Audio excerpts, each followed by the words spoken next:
Guys, आज मैं आपके लिए एक ऐसा अपडेट लेकर आई हूँ जो कि उन सब के लिए बहुत इम्पॉर्टेंट है जो अभी फॉरेन में है या इंटरनेशनल ट्रिप अपना प्लान कर रहे हैं। गाइस, 1 मंथ पहले मैंने अपने चैनल पे एक वीडियो अपलोड किया था जिसमें मैंने आपको न्यू ग्लोबल कार्ड के बारे में और उसके एडवांटेजेस के बारे में, आप उसको कैसे यूज करते हैं, वो सारा सब कुछ उस ब्लॉग में मैंने आपको डिटेल में बताया था। सो आज उसे रिगार्डिंग मैं एक अपडेट लेकर आई हूँ एंड आई होप कि ये अपडेट आप सबके लिए बहुत यूजफुल होगा और स्पेशली उनके लिए तो बहुत ज़्यादा जो इंटरनेशनल ट्रिप प्लान कर रहे हैं या फिर ऑलरेडी कहीं बाहर यानी फॉरेन में हैं। सो फटाफट करती हूँ मैं इस ब्लॉग को स्टार्ट एंड आई होप कि आपको मेरा आज का ब्लॉग बहुत अच्छा लगेगा।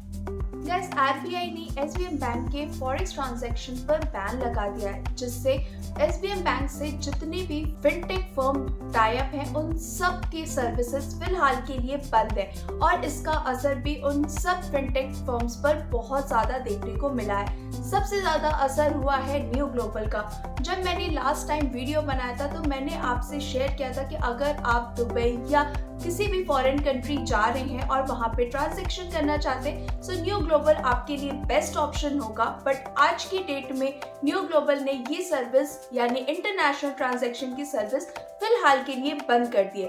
सो न्यू ग्लोबल ने एक नया ऑल्टरनेट लॉन्च किया है जिससे आप इंटरनेशनल ट्रिप अपना एंजॉय कर सकते हैं। वो क्या है वो मैं आपको आगे बताती हूँ।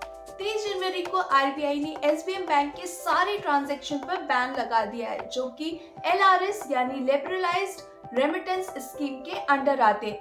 अब आप सोचेंगे एलआरएस यानी लिबरलाइज्ड रेमिटेंस स्कीम होती क्या है। सो ये स्कीम या ये प्रोग्राम 2004 में लॉन्च हुआ था जिसमें लिखा था कि इंडियन सिटीजन यानी भारतीय नागरिक इंक्लूडिंग माइनर पूरे साल में $2,50,000 तक का फॉरेन करेंसी ट्रांजैक्शन कर सकते हैं। कुछ दिन पहले आरबीआई को एसबीएम बैंक के लिबरलाइज्ड रेमिटेंस स्कीम पर कुछ डाउट हुआ जिसकी वजह से उन्होंने बैंकिंग रेगुलेशन एक्ट 1949 के सेक्शन 35A एंड 36(1)A के अंडर उन्हें बैन कर दिया और एक नोटिस जारी किया कि आप टेम्परेरी कोई भी फॉरेक्स ट्रांजैक्शन नहीं कर सकते, जिसकी वजह से एसबीएम बैंक से जुड़े जितने भी फिनटेक फर्म्स थे उन सब ने अपना फॉरेक्स ट्रांजैक्शन करना बंद कर दिया। इसका बहुत बड़ा एग्जांपल है आईएनडी मनी। आईएनडी मनी के बहुत सारे एड्स आपने ऑलरेडी देखे होंगे।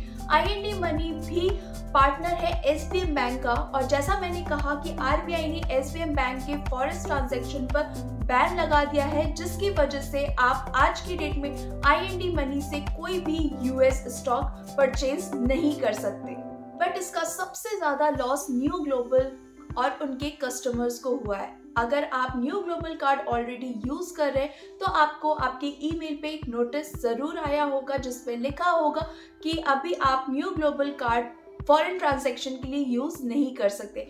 न्यू ग्लोबल कार्ड टोटली बंद नहीं हुआ है, डोमेस्टिक पर्पस से आप उसे यूज कर सकते हैं। बट अगर आप इंटरनेशनल ट्रिप प्लान कर रहे हैं या इंटरनेशनल ट्रांजैक्शन के लिए उसे यूज करना चाहते हैं तो वो फिलहाल उसकी सर्विसेज बंद है। आप ये एक बार सोच के देखो कि जो लोग ऑलरेडी फॉरेन में हैं एंड ऑल ऑफ सडन उन्हें ऐसा कोई नोटिस आए तो उन्हें कितना ज़्यादा प्रॉब्लम फेस करनी पड़ रही होगी, उन्हें कितना ज़्यादा टेंशन हो रहा होगा क्योंकि वो पूरा ट्रिप उन्होंने प्लान किया होगा न्यू ग्लोबल के अकॉर्डिंग कि भाई उसके सेविंग अकाउंट में उन्होंने पैसे जमा कर दिए और ये सोच के वो इंडिया से बाहर गए होंगे कि वहाँ पे जाके आराम से एटीएम से पैसे निकाल कर वो अपने ट्रिप को एंजॉय कर लेंगे। इसी वजह से न्यू ग्लोबल कस्टमर्स का बहुत ज्यादा गुस्सा ट्विटर पर देखने को मिला है। बट सच बताओ तो न्यू ग्लोबल कार्ड का इस पे कोई भी हाथ नहीं है। आरबीआई ने एसबीएम को बैन किया है एंड एसबीएम न्यू ग्लोबल का पार्टनर है जिसकी वजह से न्यू ग्लोबल ने भी इंटरनेशनल ट्रांजैक्शन को फिलहाल के लिए बंद कर दिया है।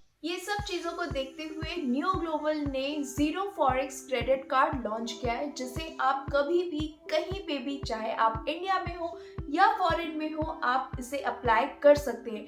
और अगर आप इसे आज अप्लाई करेंगे, ये कार्ड आपको वर्चुअली तुरंत मिल जाएगा। अगर आप इसे फिजिकली चाहते हैं तो ये आपके एड्रेस पे 7 से 10 दिन के अंदर डिलीवर्ड हो जाएगा। सो बेसिकली ये कार्ड एक सिक्योर क्रेडिट कार्ड है जिसमें आपको एफडी करवाना पड़ता है और मिनिमम अमाउंट है 5000 और मैक्सिमम 1 लाख तक का आप करवा सकते हैं। इसके लिए आपको कोई भी एक्स्ट्रा चार्जेस पे नहीं करनी होंगी। आप जितना भी एफडी करवाएंगे आपको उतना ही लिमिट मिलेगा। इसके साथ साथ आपको इस कार्ड पे कोई भी ट्रांजैक्शन करने पर कोई भी फॉरेक्स फी नहीं पे करनी पड़ेगी और इसके साथ साथ आपको एयरपोर्ट लाउंज का भी एक्सेस मिल जाएगा। इस कार्ड की एक और बहुत अच्छी बात है कि इसमें आपको कोई भी टीसीएस अमाउंट पे नहीं करना पड़ेगा। यानी अगर आप साल में 7 लाख से ज्यादा जब आप फॉरेन ट्रांजैक्शन करते हैं तो उसमें आपको एक टैक्स पे करना पड़ता है, बट इस कार्ड में ऐसा कुछ नहीं है। इस कार्ड में अगर आप 7 लाख से ज्यादा का पेमेंट या ट्रांजैक्शन कर रहे हैं फॉरेन ट्रांजैक्शन, तो भी आपको इसमें कोई भी टैक्स पे नहीं करना पड़ेगा। इस कार्ड को अप्लाई करने के लिए आपको न्यू ग्लोबल ऐप में जाना होगा। होम पेज पे आपको एक ऑप्शन मिलेगा जिसमें लिखा होगा get a credit card with 0 forex charges. उस पे जैसे ही आप क्लिक करेंगे उसमें कुछ बेनिफिट्स हैं जो मैंने आपको ऑलरेडी बता दिए गए, सो दैट आपको एक आइडिया भी लग जाएगा कि इस कार्ड के साथ आपको कौन कौन से और बेनिफिट्स मिलने वाले हैं। उसके ठीक नीचे आपको लेट्स गो का ऑप्शन मिलेगा, उस पर आप क्लिक कीजिएगा। लेट्स गो पर जैसे ही आप क्लिक करेंगे वो आपको आपका एड्रेस जहाँ पे आपको ये कार्ड डिलीवर्ड करवाना है वो एड्रेस आपको यहाँ पे फिल करना होगा। देन आपको नेक्स्ट बटन पे क्लिक करना है। नेक्स्ट बटन पे आप जैसे ही क्लिक करेंगे आपके सामने एक पेज ओपन होके आएगा जिसमें आपको अपना एफडी बुक करना होगा। मिनिमम 5000 है एंड मैक्सिमम आपको सजेस्ट किया जाता है 1 लाख तक का। बट याद रखिएगा ये अमाउंट फिल करने से पहले आपके सेविंग अकाउंट में पैसे होने चाहिए। अगर नहीं है सेविंग अकाउंट में तो पहले आपको सेविंग अकाउंट में पैसे ऐड करना होगा, तभी आप एफडी अमाउंट को इसमें बुक कर पाएंगे। अगर आप देख पा रहे होंगे तो उसमें ऑलरेडी मेंशन है इस पेज पे कि credit card limit is 100% of FD amount, यानी आप जितना अमाउंट इसमें ऐड करेंगे आपको उसका 100% आपको क्रेडिट लिमिट मिलेगा। इस कार्ड पे आप अपनी एफडी की लिमिट भी टाइम टू टाइम इंक्रीज कर सकते हो और जो भी लिमिट मिलेगी वो आपके टोटल अमाउंट पर मिलेगी। जैसे अगर आपने 10,000 रुपए स्टार्टिंग में एफडी करवाया है और बाद में आप 10 या 20,000 का एफडी करवा रहे हैं तो आपको जो लिमिट मिलेगी वो टोटल अमाउंट पर मिलेगी, यानी 20 प्लस 10 यानी 30,000 तक का आपको पूरा लिमिट उसमें मिलेगी। इस कार्ड में आपको एक बात का ध्यान रखना पड़ेगा कि 3 महीने से पहले आप इस एफडी अमाउंट को विड्रॉ नहीं कर सकते। अगर आपने 3 महीने से पहले इसे ब्रेक किया तो आप ब्लॉक हो जाओगे एंड इन फ्यूचर आपको कभी भी ये कार्ड नहीं मिल पाएगा। इसमें आपको एक चीज का और ध्यान रखना पड़ेगा कि अगर आप एफडी को ब्रेक करना चाहते हो तो एक एक करके आप उसे ब्रेक नहीं कर सकते हो, आपको पूरा अमाउंट ही ब्रेक करना पड़ेगा। और हाँ, अगर आपने प्री मैच्योर एफडी विड्रॉ की है तो उसके लिए आपको 1% तक का पेनल्टी भी पे करना पड़ेगा।